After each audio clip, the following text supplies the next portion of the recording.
Good morning and happy 2020 to everybody. Welcome to everyone's favorite plastic surgery channel show, No Spin Live. Today we have two world famous plastic surgery experts with us, Bruce Van Natta from Indianapolis, Indiana, and Dr. Jason Posner from Boca Raton, Florida. The next topic is kind of a wild one. It comes out of a Turkish clinic with somebody in a London clinic in Harley Street saying a patient might be exposed to all kinds of complication, flesh-eating disease, and brain damage if they have too much plastic surgery. Did you hear about that one, Jason? I did. Now, the interesting thing about this is the patient, who is a well-known actress, has had a lot of previous plastic surgery, and I think it brings up a few questions. One is, how much surgery is too much? And let's talk about travel plastic surgery. I think those two things need to be addressed in this case. And we chatted a little bit prior to recording, and we went through this. But look, if a patient is young and healthy with not a lot of medical problems, so they're a good candidate for surgery.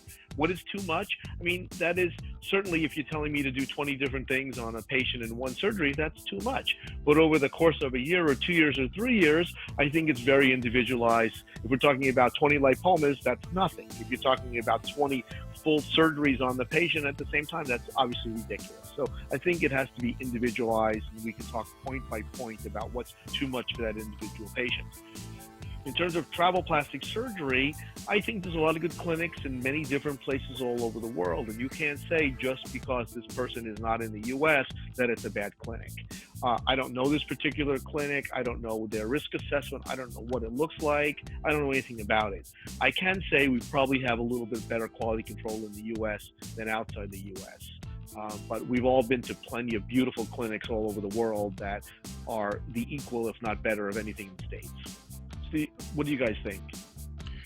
Well, I think I would agree everything you're saying there, Jason. I think this story comes back to the fact that there's a Harley Street plastic surgeon, Dr. Joe, who tells the magazine that he would strongly advise against her having more work because she's been on the table so often, and the anesthetic is a toxin that can kill or harm your brain cells. I mean, in the wrong dose, and obviously we just had a case where improper anesthesia can be lethal.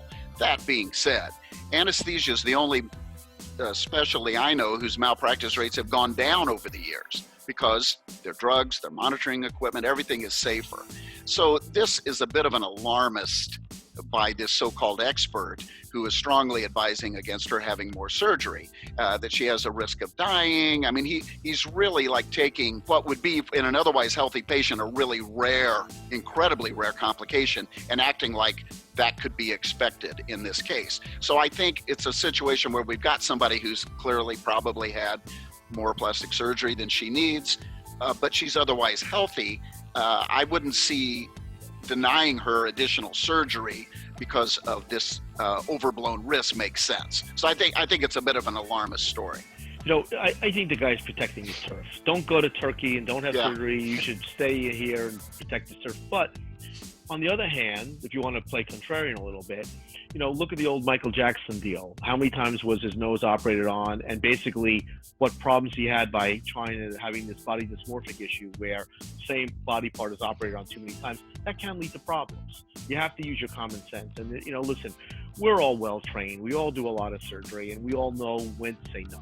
And that's the bottom line. When does the doctor say no to the patient? You had enough. You're cut off. I say it a lot. Yeah, I think Jason and Bruce, both of you, excellent points. The whole substantive content of this article is really what we highlighted, and unfortunately the headline gets robbed by rare complications, and again related to plastic surgery. And we're seeing this a lot this day and age with reporting where it's the complication in plastic surgery is at the root cause of it all. And you read this article, and I think that probably it was an out of context article, a guy trying to protect his turf like a Harley Street surgeon, trying to prevent an exodus of potential clients to different clinics. But the way it gets reported and transmitted to the public that's casually reading this, they take these connections and they don't make the associations that a highly trained plastic surgeon would. So I think it's another example of sensationalism over balance. Well, Steve, what's a better story? Complication from flesh-eating bacteria in a plastic surgery, or celebrity had successful surgery, it looks great from a clinic in Turkey? Right, and that's the whole idea. You know, the successful surgeries aren't supposed to be stories. No. So you know, it's but that's why we're here. Right. That's why we're here. Right. We got to make this. We got to make this one pop. I mean, I feel really good about this because of the antlers. You know, if we had a lodge presence every time we did No Spin Live, I don't give a crap what we talk about. I want Bruce to send me. I want an antler hat, and the next time Bruce is on, we're gonna go. Steve, we're gonna go on Amazon and look for antler hats, and we're gonna wear them the next time that Bruce is on. That sounds fantastic. I'm just you guys. And we're gonna order one for Bill too. We're gonna order one for Bill, so the next time he's on No Spin, he gets to wear the antler hats. So I think the thing about, you know, challenging Bill to, you know, for guys like us, Jason, you know, we're more at a, you know, evolved, balanced height. You know, if Bill takes us on at the antlers, I mean, we're going to go right into the abdomen or the thoracic cavity. They can't handle that. So I know, that's bad. You know, you get us to some antlers and watch out. Plastic surgeon gored by colleague. That'll make the news. I'll stick to my Uzi. Yeah. Yeah, right. Much more effective.